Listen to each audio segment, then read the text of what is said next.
welcome to the Property Project podcast. We're getting better at saying it. We're getting better. Yeah. Like, I leave it to you because I know I'm never going to be able to you just say it. No. And you're here with Sean and Cindy. Yes. So this episode we're going to be talking about.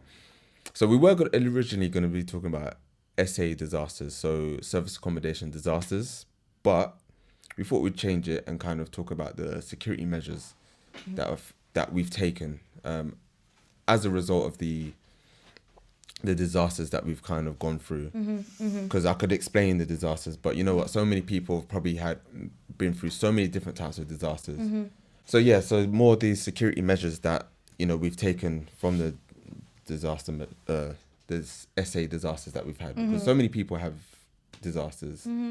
All sorts of people. I've had people have their furniture robbed, out of their SAs. I've heard of people that have had full house parties, which we've had as well. Cloned keys to the property with them. Yeah. So much can happen. Checking out and then, or not even checking out, trying to stay there full time, So all sorts of things. People pretending to be landlords. Oh, yeah. So they book as the landlord of the property and then get somebody else to stay, and then that person stays and keeps rebooking days, and they're getting higher money. Yeah, a lot more money for it. Yeah. So they're also charging per night as if they were the landlord. Yeah. But it's crazy. You probably have to break that one down, because you told me about that one based off a booking that we had the other day. Yeah.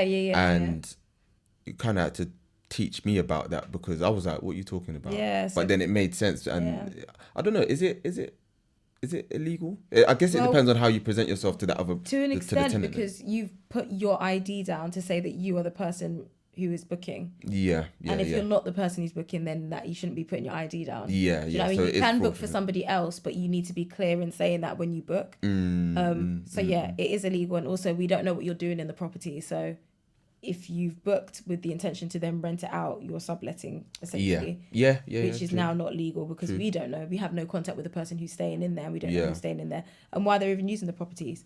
And it could be for many reasons. So,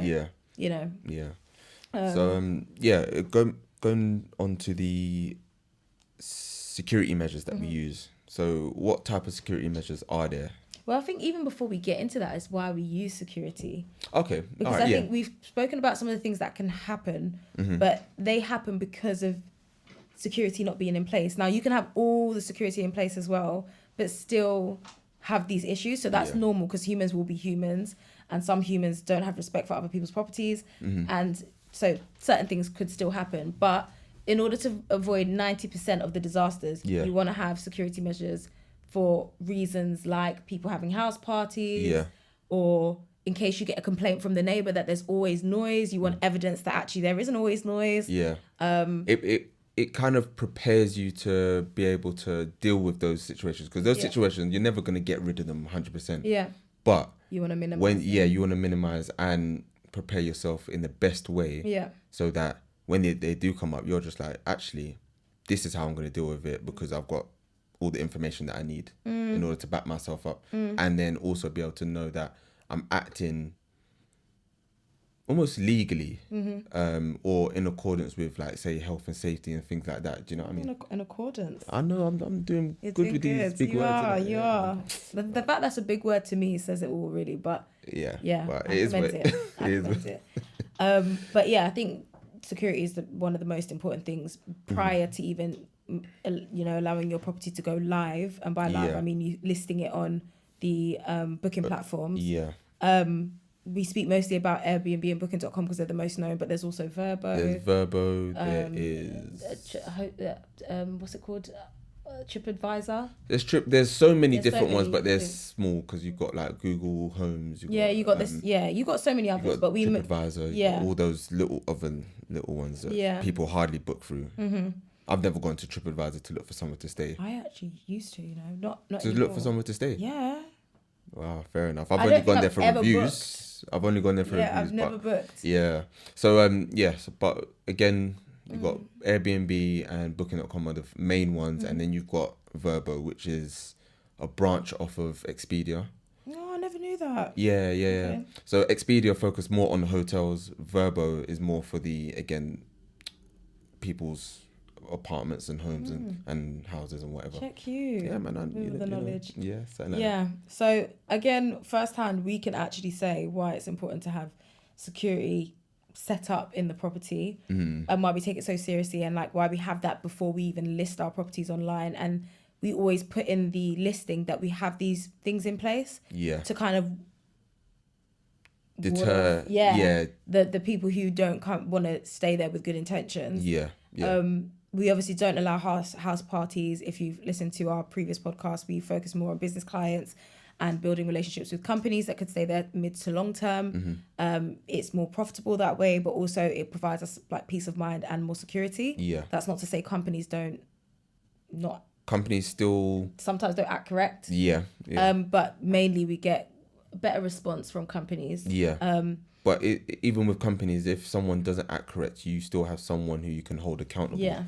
Whereas people that are there to just do house party, you know, once they disappear, that's it. You're not really going to track them down. Even if you do have their like address, what are you really going to do? Are you going to go and stalk them? Then that now becomes illegal. Do you know what I mean? So don't stalk anyone.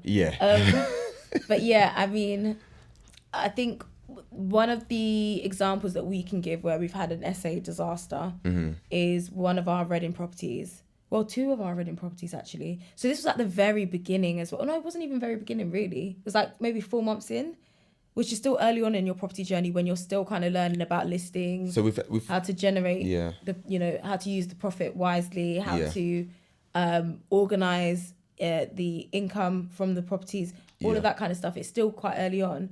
But we had, the 3-bed property. We've had 3 instances, shall I say. So the first one was on New Year's Eve. Oh, yeah. Then the next 2 were 2 days apart from each other in April. But yeah. So the first one, New Year's Eve, I think we'd just gone live and we were just happy whilst we were abroad that we got a booking that fast. We hadn't thought about the fact that, I think it did cross our minds, but the fact that we saw the amount of money that was coming in and the fact that someone had booked, I don't know why we set up a property and then went abroad. No. Let's not. We did. You always say it like that. And we did. But it wasn't, because it sounds like negligence. It was negligent. No. It was learning. I'm gonna back us for this because you're against us right now. But what happened was, so we were setting up this property. We'd already paid for the trip to. So we went to Berlin in Germany. We already had that booked. So then obviously we came into contact with we got these deals and then we had to set them up and everything like that. So we didn't just set up the properties and then just desert them. Do you know what I mean? Like, we didn't do that. We didn't, but we were on holiday and we didn't know we were naive to what could have happened. Whilst Exactly. we're not here. And I feel like we put in place what we felt was necessary at the time. At the time. What we felt was necessary at the time. Because your sister looked after the property. She's over there. She's over there, yeah. She looked after the property as well. So it wasn't like, it's just free reign and everything's just, it is what it is. There were still eyes on the property, you know what I mean? And we didn't even have a lockbox. We didn't have a lockbox. So my sister was actually dropping the keys to the person and then collecting the keys as well. So we didn't have a lockbox. There were so many things that we hadn't thought about. It wasn't purposely like, we're going on holiday. And, if it's in that state, it's in that state. We literally thought, yes, we've done it. We can breathe, we can rest, we can do the minor little things online, that we need to do from Berlin. And then, it go how it needs to go. But that's not how it happened. No. Fast forward. We basically came back to certain things being broken, little flower flower pots and things that wouldn't cost us much, to be fair. So there's little things that happen. They had blood smeared. It was basically a group of teens celebrating New Year's. I think they were couples, like two sets of couples.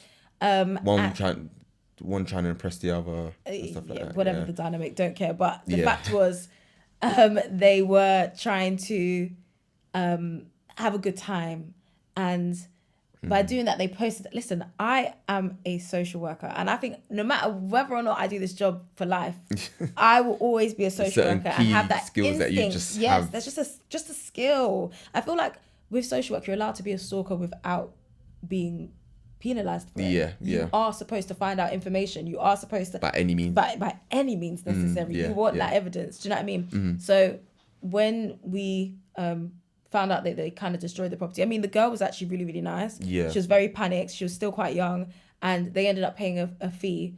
But we searched them on Instagram. We found them on Instagram. We found them having a good time. They were rolling on the sofa. They were like, the roly-polies in the sofa bed. Like they were having a great time. And I'm glad they enjoyed. I just wish they didn't do it in our property. But there was blood smeared. Someone had broken something and then got blood, and there was blood smeared on the cabinet. It just wasn't left. It really wasn't the worst. It wasn't the worst after. But that was interesting. But the main purpose of that story was that we hadn't set up, number one, a lockbox. So my poor sister was having to go back and forth to collect the keys, drop the keys off. So we didn't have a proper check-in system. Although the guest gave us 5 stars. Of course she did, because she damaged everything. But we didn't have a lockbox system. We also didn't have a ring doorbell. We didn't have a ring doorbell. So this, to be honest, we didn't have a ring doorbell, but we thought about it. But because it was in an apartment block, there's a bit of a grey area as to whether you can put a ring doorbell in an apartment block. So through our research, we've decided that, or we come to the conclusion that you can put ring doorbells in apartment blocks. It's not illegal. It's not illegal. However, it has to meet a certain criteria. So that criteria is that your neighbours need to be informed. Neighbours who are likely to go, obviously, past the ring doorbell. They just need to be informed that you're putting it up. Well, they need to be aware. I think you have to have a sticker. And again, the reason I know this is social work. But there has to be, just because there's an incident that happened at work, and we had to be aware of that incident.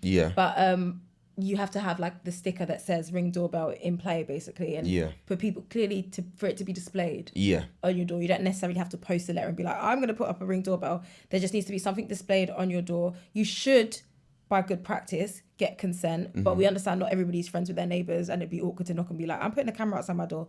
Is it okay? So to have the sticker up there, and then also about the view and the so you want to block up. You have the option to be able to block off any of the communal walkways. So anywhere where a random person can walk. So what we've done is we've set up the camera so it goes across our doorway, so we can't see people who are walking through we'll only see people if they're walking in and out of our door. So we don't see anyone else. So that kind of falls in line with the privacy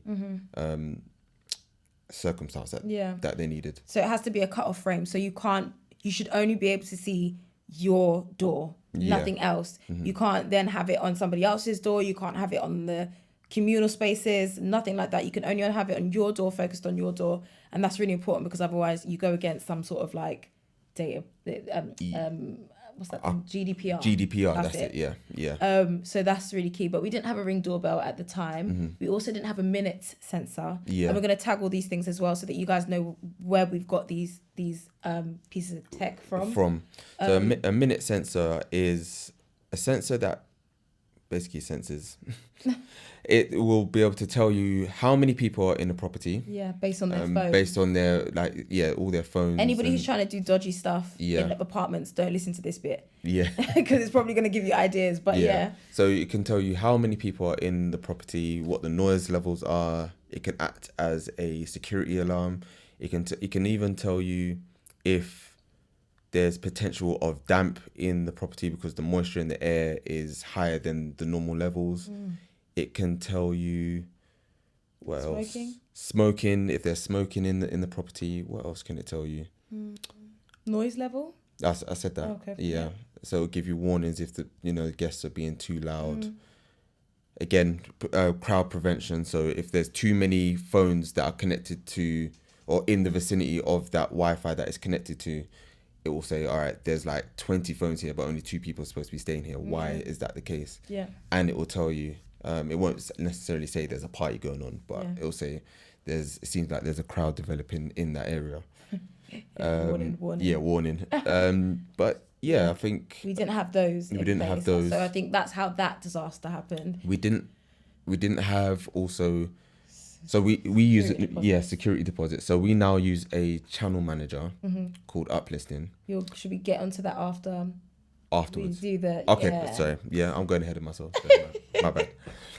So we don't have security deposits. We didn't have security deposits, rental agreements and ID verifications. Yeah. So there was a lot, as you can hear, a lot of stuff in place, not in place at the time, which led to these disasters. So although it was the fault of the guests that had booked, at the same time we hadn't held our own responsibility in terms of what we needed to have in place for this to be run as a secure service department. And it's really important because I was quite worried at that time that so much stuff had been damaged. We didn't even have great cleaners at that time to feedback. She was kind of like, something's broke, this was broke, but she kind of didn't really give us a full description of what had actually happened. So another thing to kind of notice is having good cleaners who can be the eyes on the floor, because if you don't have somebody who's going consistently into the property to have a look and tell you what's damaged, you will miss out and you won't know, and then you won't be able to charge the guest because there's nobody to kind of look into that. So that was the first time. The second time we had, well, we can even do them kind of together because they were days apart. Really. So there were more about so we had, this was on a Thursday, so we had a group of 3 girls who booked through booking.com. I believe so they were between 17 and 18. I think one was 18, but the one whose party it was turning 17 to going into 18. Yeah, she was 17. She's 17 turning to 18. And another one where my detective skills, I was saying that her name wasn't, and there's just certain names that you just like, we're running out of Susie's at the moment. Like Susie's is like the older generation. You say like Gen Z name. Yeah, like it was given Gen Z. That's what it was given. It was a Gen Z name, and I was kind of like, something doesn't sit right. Yeah, because the thing with booking.com and Airbnb and the booking channels, they don't give the actual age. They tell you if they're an adult or a child, right? And when they're a child, they give you the age of the child, so that you can obviously work with accommodating that. But then as an adult, it doesn't tell you how old the adult was. So we didn't actually know the adult was 18. We just knew it was the adult and two children who were 17. Who were both 17, So that name didn't sit right with me. And then I think our cleaners had been in and hadn't got to the lockbox at the time to put the keys back. Because the girls had got there a little bit earlier. Than check-in. So cleaners had already been done and they were going to hand over the keys. So I was like, actually, it's perfect. Can you hand the keys to them, tell us what they look like and what they brought? And the reason we wanted to know what they look like is purely on age. I wanted to kind of see how old they were. Was there an adult? In my head, an adult is like, obviously it's someone over 18, but I wanted an adult. A responsible adult to be accompanying them. And no, they had suitcases. Although this was a one-night stay. But I mean, I'm a girl. I pack a lot when I go away. Like I was gone away yesterday. I took a suitcase with me. But also, this is another thing as well. We stopped accepting one-night stays. I want to put asterisks because there are times where there might be a one-night stay available if it's sandwiched in between 2 long-term bookings. And even then, someone has to either request it or they'll be able to book straight away if they've got like good good reviews. If they're good. So that was also something that was wrong with the stay. So then, I guess as a group, as at the end of it, we'll kind of then share where we went wrong with it. Because we went wrong again with this one. But I think, they'd gone in. We had the Ring doorbell set up after we'd learned. We got the Ring doorbell set up. We had a better check-in system in place. And so when the girls first checked in, it was just them. Then we saw something in the camera of like, whilst it was late at night, it was like 8 o'clock or something. And the guys that they'd invited over, who weren't on the booking, all like scooted under the camera, but didn't realise that the Ring doorbell has a wide frame. Wide range? Maybe? Wide range. Yes. It's a wide range. Or field of view. Yes. Field of view. Okay. So yeah, they didn't realize that, and Yeah. so they didn't realize we could see them trying to crawl underneath the camera to get into the property. When they first checked in, the girls kind of made it obvious that they were planning something else because they looked at the camera and mom was like panicked, but couldn't say anything because I think they weren't sure if it was going to pick up speech, Yeah. or talking, Yeah. or sound, should I say? Yeah. Yeah. Pick up sound. But yeah, they seemed nervous, so that made us realize that we needed to keep an eye on it. And then when we were keeping an eye on it in the evening, that's when we saw the boys going in, and we were like, hell no, we're not doing this today. Yeah. So we'd call booking.com are trash. I've said it out here. Yeah. Sue me. No, don't sue me, please don't sue me. I have no money. But yeah, they're not the greatest. They're not the greatest. Dealing with guests. They favor the guests, not the host. Not the host, yeah. So again, at this point, we did not have security deposits in place, but what we had set was for Airbnb, booking.com and other platforms to take security deposits for us and pay us in the event that there is a damage to the property. Yeah. Yeah. So yeah, they ended up having everyone and their sons over to party, have a gathering, like we used to back in the day. Yeah. But they were smoking, drinking. Drinking Ray and nephews. Ray and nephews, tiny girls, like small, Yeah. 17. Yeah. Ray and nephews. That generation is just It's unruly. that's just unruly. I live for them though, but they're unruly. But yeah, they ended up damaging like putting out cigarettes on the dining table. Yeah, leaving or burn marks. Yeah, burn marks. Trashed the property, lots of alcohol.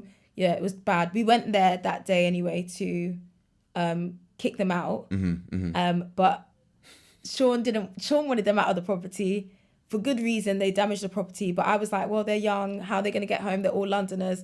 Let them stay the night, kick out the boys, and then they go first thing in the morning. We left and they snuck the boys back in. Yeah, but we was, in all fairness, I mean, looking at it, it was a rookie mistake because we should have waited and then seen what happened. But we were so tired because we were tired from that week because we had a very full-on week. Yeah. We had to drive An hour and a half to get up to the property. And then an hour and a half back. And we were just tired. So as soon as we left and we gave them, we turned into mum and dad mode and just told them, you shouldn't be doing this, blah, blah, blah. We just got in the car and just decided, all right, let's just go home and then deal with it. When we saw the ring doorbell camera in the morning, or the next morning, that's when we saw that straight away. As soon as we left, I think not even like 5 minutes after, the boys had obviously gone back in. And the thing is, we should have actually known that because I'm not going to lie, we've done it when we was younger. Yeah. Like, when someone kicks you out and you don't, just, you just go downstairs. You go chill in the, the basement or something for a little bit. Because the punishment wasn't enough. Yeah. You need to arrest me, then exactly. it makes sense. Exactly. And they hadn't been, we didn't call the police. That's why. We didn't call the police. Should have called the police. Underage drinking. Exactly. Should have laid down the law, but we didn't. But yeah. We went for the sensitive approach and that messed us up. Yeah. So And again, that was somewhere where we had difference of opinion. Yeah. And my preference didn't work. Do you want to say what it was? Or? What was it? That you didn't want the girls to stay the night, and then I obviously wanted them to stay the night. But, just for safety reasons. But I just felt that if you manage to get here, you can also go back. So that's nothing to do with me. Yeah. Do you know what I mean? And then nights later, we had the other party. Just to kind of quickly sum that one up as well. Yeah. So that one was again someone booked. So at that time, this was the 3-bed property, maximum occupancy 6 people. So someone booked again one night, but they had booked this from ages ago, so we knew it was coming up. Yeah. So one night, and it was again, I think she was 17, going We into didn't know, turning. though. Yeah, we didn't know. So We going didn't into 18. So we just thought, okay, it's just a lot of people just Maybe a staying, family. and they're just even a family. We then, I think you was out of action that day. I'm not out of action. Or, I was but you was fun out. outside. Yeah, you was having outside. fun and everything like that. Yeah. And then I was at home. It was supposed to be my day off to just relax because we hadn't had a day off to just enjoy in a while. We'd been go for months. Yeah. Now, while I was just relaxing, I saw on the Ring doorbell again loads of people that I'd not seen from. I'd been checking the Ring doorbell from beforehand. I saw more people, but they weren't the same lot of people that were there from before. So I thought, okay, let me actually go and do some investigation. Clicked on the Ring doorbell, see, you can pick up sound from the camera, and I could hear what sounded like it was Reading Festival going on, because there was just and just just a crowd of noise, and it's just like I couldn't believe it. Yeah. So I've had to stop what I was doing. I was playing Call of Duty. I was set. Yeah. Easy. This was my night in. You had a Magnum. I had a Magnum. I was in my dressing gown. Out living my best. Like, honestly, like we was enjoying ourselves. Well deserved. Yeah. And then it got ruined because now. You had to fast drive forward, up. I had to drive up. You're so lucky that you hadn't drank the Magnum. That Magnum, I think I'd even just taken a sip. Yeah. I hadn't got into it yet. Yeah. Do you know what I mean? So I think I was even more annoyed about that. So I Yeah. had to go up there. On my way up there, I realized I could see on the camera that the police had attended the property. The reason why they had attended is because someone who lives up in Reading, I had to ask them to basically swing round to confirm that what's going on, what I'm thinking is going on, which is a party. So they went and did that. They've had to obviously circle the property or circle around the roads about that twice. Police had seen them, so they pulled them over and they asked them why they was doing that. They then These are too fast. Instead of them to go and knock on the door Yeah. like the party is being had, yeah, they stopped the guy that was helping us to to have identify a look and find out what was going on. exactly. And obviously the reason he was circling is because we didn't want him to go into the property on his own, not know